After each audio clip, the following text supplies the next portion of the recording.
Russia और Ukraine के बीच में हो रहा युद्ध और ज्यादा अग्रेसिव हो गया है और अब कहा जा रहा है कि पुतिन के घर तक, व्लादिमीर पुतिन के घर तक पहुंच गया है यूक्रेन। और सिर्फ इतनी जानकारी नहीं है, बल्कि कहा यह भी जा रहा है कि 400 ड्रोन से मौत बरसाई है। यूक्रेन ने 400 ड्रोन से पुतिन के घर पर मौत बरसाई है। रूस के लिए आज ये कयामत की रात रही। ये जो बीती रात है वो कयामत की रात बताई जा रही है।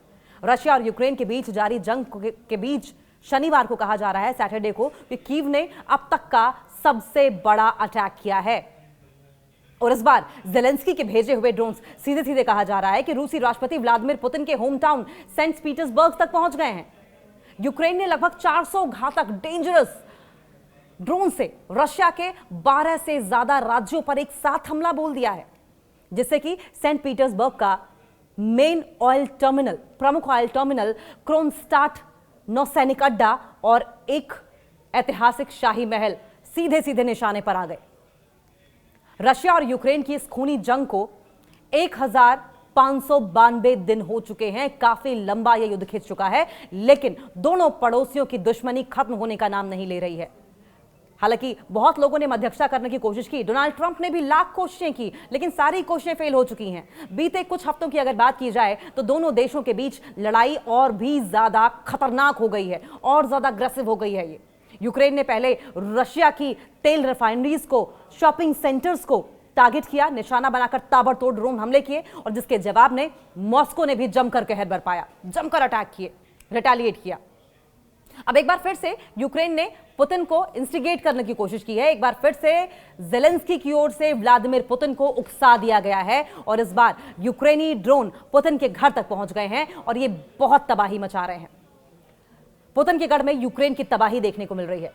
यूक्रेन ने सैटरडे को रशिया के खिलाफ अब तक का सबसे डेंजरस, सबसे घातक, सबसे बड़ा ड्रोन हमला बोलते हुए सीधे सीधे रूसी राष्ट्रपति व्लादिमीर पुतिन के होम टाउन यानी कि सेंट पीटर्सबर्ग को निशाना बनाया। रूसी एजेंसीज ने भी यह नहीं सोचा था कि युद्ध के मैदान से हजारों किलोमीटर दूर बैठा कोई शहर अचानक जंग का मुख्य सेंटर बन जाएगा। शनिवार को यूक्रेनी ड्रोनों ने रशिया के दूसरे सबसे बड़े शहर और राष्ट्रपति व्लादिमीर पुतिन के होम टाउन सेंट पीटर्सबर्ग को दहला कर रख दिया। यूक्रेन के इस भीषण हमले में सेंट पीटर्सबर्ग का एक प्रमुख ऑयल टर्मिनल सीधे निशाने पर आ गया। और इतना ही नहीं, नेटो सदस्य देश फिनलैंड की सीमा के पास स्थित एक रूसी बंदरगाह पर भी यूक्रेन ने जमकर बम्बार्डिंग की। यह हमला कितना खतरनाक था, इसका अंदाजा तो आप इसी बात से लगा सकते हैं कि यूक्रेनी ड्रोन रशिया की ऐतिहासिक पीटरहॉफ पैलेस कॉम्प्लेक्स तक जा पहुंचा था, जो कि 18वीं शताब्दी का एक बेहद खूबसूरत और ऐतिहासिक शाही महल है। सेंट पीटर्सबर्ग के गवर्नर अलेक्जेंडर बेगलोव ने खुद इस बात को कबूल किया है कि ड्रोनों ने किरोव्स्क जिले में मौजूद ऑयल टर्मिनल पर भी अटैक किया। हालांकि एक बात और है कि उन्होंने दावा किया कि वायुसेना ने 72 ड्रोन्स को मार गिराया, जिनमें से एक पीटरहॉफ में जाकर गिरा था। लेकिन इस हमले ने, इस अटैक ने रशिया की सुरक्षा व्यवस्था की धज्जियां उड़ाकर रख दी हैं। 400 ड्रोन्स के तांडव से रशिया कांप उठा है। यह कोई छोटा मोटा अटैक नहीं था, बल्कि आसमान से बरसती मौत का एक ऐसा सैलाब था जिसने रशिया के एक दो नहीं बल्कि 1 दर्जन से ज्यादा राज्यों को अपनी चपेट में ले लिया। मॉस्को के मुताबिक फ्राइडे की अगर शाम की बात की जाए, फ्राइडे इवनिंग की, तो शाम से लेकर अब तक यूक्रेन ने लगभग 400 से ज्यादा घातक ड्रोन से रशिया के अलग अलग इलाकों पर हमला किया है और यह हमला अब भी जारी है। इन हमलों की जद में रूस की राजधानी मॉस्को और पुतिन का शहर सेंट पीटर्सबर्ग भी शामिल है। मॉस्को के मेयर सर्गेई सोबियानिन ने हड़बड़ाहट में बयान जारी करके कहा कि उनके एयर डिफेंस प्रणाली ने राजधानी की तरफ बढ़ रहे 62 ड्रोनों को मार गिराया है।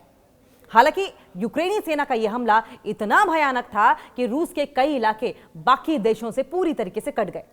बेलगोरोद इलाके में बिजली और पानी के ग्रिड तबाह हो गए, जिससे हजारों लोग अंधेरे में रहने को मजबूर हैं। वहीं कलिनिनग्राद में एयरपोर्ट ठप हो गया है, कई फ्लाइट्स रद्द करनी पड़ गई हैं। यूक्रेन के इन हमलों ने रशिया के तेल डिपो को इस कदर निशाना बनाया कि पूरे देश में पेट्रोल डीजल की भारी किल्लत हो गई और पेट्रोल पंपों पर किलोमीटर, कई किलोमीटर लंबी लाइनें लग गई हैं। इसे कहते हैं खून का बदला खून। सुमी और केव की भयावह कहानी है ये। दरअसल इसी हफ्ते रूस ने यूक्रेन की राजधानी केव पर बेहद क्रूर हमला किया था, जिसमें 30 नागरिकों की जान चली गई थी। और उसके तुरंत बाद रशिया ने यूक्रेन के सुमी शहर के रिहायशी इलाके को निशाना बनाया, जिसमें एक मासूम बच्चे समेत 4 लोगों की दर्दनाक मौत हुई थी। अपनों को खोने के गम और गुस्से से तमतमाए यूक्रेन ने तय कर लिया कि अब पानी सर से ऊपर जा चुका है।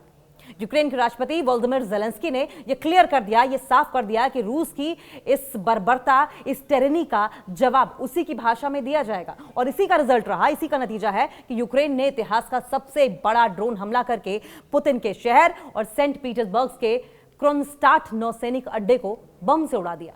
अब सवाल यह भी है कि कोस्त्यांनिकवका पर क्या पुतिन का कब्जा हो गया है? इस भीषण बमबारी के बीच सैटरडे को एक और ट्विस्ट आया, एक और टर्निंग पॉइंट आया। रशिया के रक्षा मंत्रालय ने, डिफेंस मिनिस्ट्री ने दावा किया कि उनकी सेना ने ईस्टर्न यूक्रेन के स्ट्रेटेजिक रूप से रणनीतिक तरीके से बेहद महत्वपूर्ण शहर कोस्त्यांनिकवका पर पूरी तरीके से कब्जा कर लिया है। फ्राइडे को खुद व्लादिमीर पुतिन मिलिट्री यूनिफॉर्म पहनकर कैमरे के सामने आए और उन्होंने इस शहर को आजाद कराने के लिए अपनी सेना की पीठ थपथपाई। युद्ध से पहले शहर की आबादी करीब 78,000 थी और रूस महीने से इसे हथियाने की कोशिश कर रहा है, पहले महीने से ही। जैसे ही पुतिन का यह बयान सामने आया, यूक्रेन के राष्ट्रपति वोलोदिमीर ज़ेलेंस्की ने इसे रूस का एक और सफेद झूठ करार देकर खारिज कर दिया। ज़ेलेंस्की ने सोशल मीडिया पर लिखा कि अगर वास्तव में यह शहर रूस के कब्जे में आ चुका है तो पुतिन को मुझ में या मुझसे आकर वहीं मिलने में कोई दिक्कत नहीं होनी चाहिए। वो वहां आए ताकि हम बैठकर इस जंग को खत्म करने का कोई रास्ता निकाल सके। यानी कि वोलोदिमीर ज़ेलेंस्की कह रहे हैं कि रशिया का कब्जा इस शहर पर नहीं है। यूक्रेन के सैन्य प्रवक्ता हैं, स्पोक्सपर्सन है सेना के, एंड्री कोवाल, उन्होंने भी ये क्लियर किया है कि यूक्रेनी जांबाज अपनी डिफेंस लाइनों पर डटे हुए हैं और शहर के अंदर घुसपैठ करने वाले रशियन सैनिकों से आमने सामने की खूनी जंग अब भी जारी है।